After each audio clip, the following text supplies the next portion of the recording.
Continuamos con estas apasionantes indagaciones en torno a las haciendas pulqueras. Un punto de reflexión interesante es el siguiente. A cada parte del proceso productivo le corresponde una manifestación arquitectónica particular. Para la producción, por supuesto, todo el conjunto denominado hacienda pulquera. La distribución, a cargo de las estaciones del ferrocarril y las aduanas pulqueras. Y para el consumo, por supuesto, las pulquerías.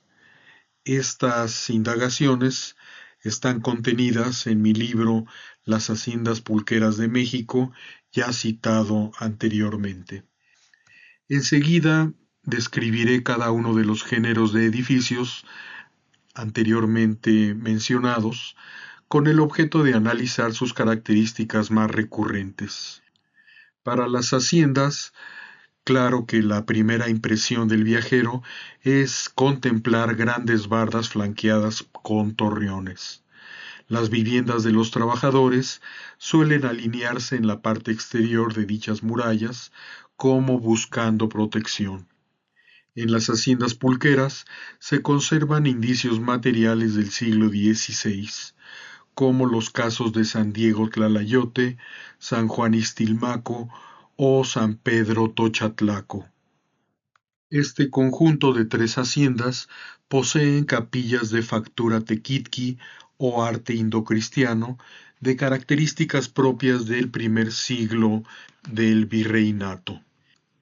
Las capillas hacendarias fueron centros de adoctrinamiento religioso que sirvieron no solo a los trabajadores propios del conjunto, sino a las poblaciones vecinas.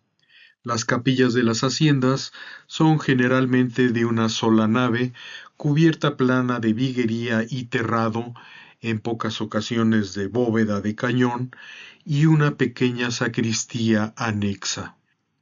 Ocasionalmente presentan un balcón superior donde el patrón podía asistir a misa sin bajar de sus aposentos, como en el caso de San Cristóbal Zacacalco o la hacienda de Ocotepec. Las haciendas más importantes contaban en ocasiones con dos capillas, como Chimalpa o Tepozoyuca. Ello se explica por varios factores, como los procesos temporales tan dilatados para edificar un casco con todas sus dependencias en una gran superficie de terreno. Las habitaciones del patrón destacan en los conjuntos hacendarios, tanto por su sobresaliente posición como por la decoración y mobiliario utilizados. Se distribuyen generalmente alrededor de un jardín central, rodeado por pasillos con columnas de cantería o madera tallada. La circulación se logra a través de los mismos corredores y una intercomunicación de cuartos, con lo que la privacidad de los moradores se ponía en entredicho.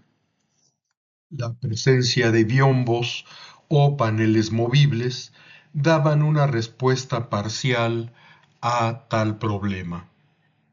Las recámaras poseían camas de latón de bellos diseños.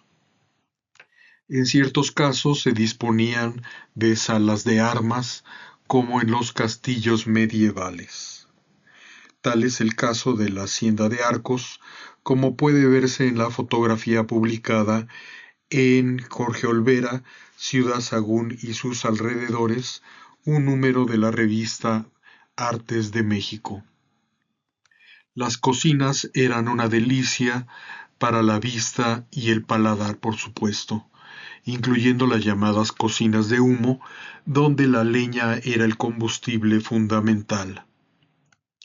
Eran también muy socorridos salones de juego constituidos por billares, mesas de naipes y otras recreaciones. La hacienda de San Antonio Tochatlaco posee un boliche realizado enteramente en madera, incluidas las mismas bolas. Cuenta con una canaleta lateral dispuesta de tal manera que con un ligero impulso de la esfera, ésta regresa a su posición inicial. Cada una de las habitaciones solía distinguirse por una decoración diferente, lograda con diversos plafones de tela y yeso pintados, y con papeles tapices de intrincados diseños. Molduras enriquecen algunos paños, hechas con madera y en otros casos con papel maché y otros materiales. Pianos, pianolas y gramófonos eran importados de Estados Unidos y Europa para mitigar las largas horas de tedio para los propietarios que visitaban sus fincas. Los tinacales representan uno de los mayores espacios en las haciendas.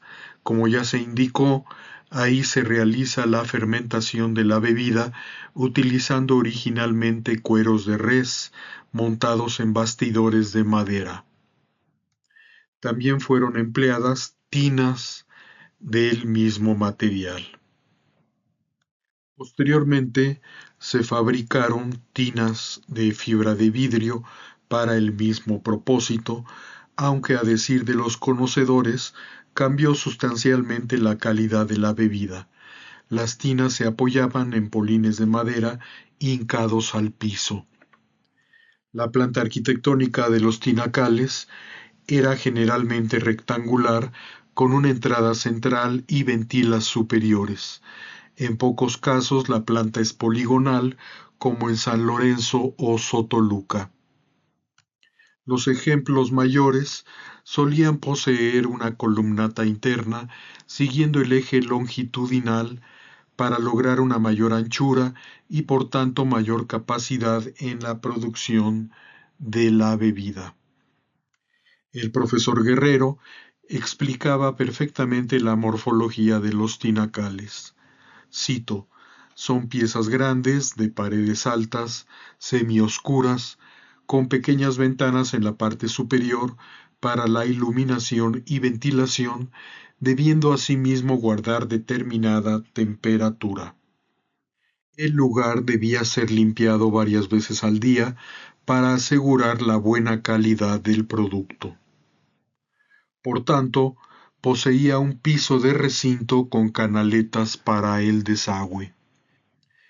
Cuenta también con un andén o plataforma elevada para facilitar la carga de los barriles hacia su destino final. En otras ocasiones el tinacal se levanta aislado del resto del conjunto, como en el caso de Venta de Cruz. La carencia de agua en la región orilló en algunas ocasiones utilizar múltiples muestras de ingenio para aprovechar todas las alternativas posibles, como las azoteas como captaciones del vital líquido, conduciéndolo a aljibes y las cajas de agua.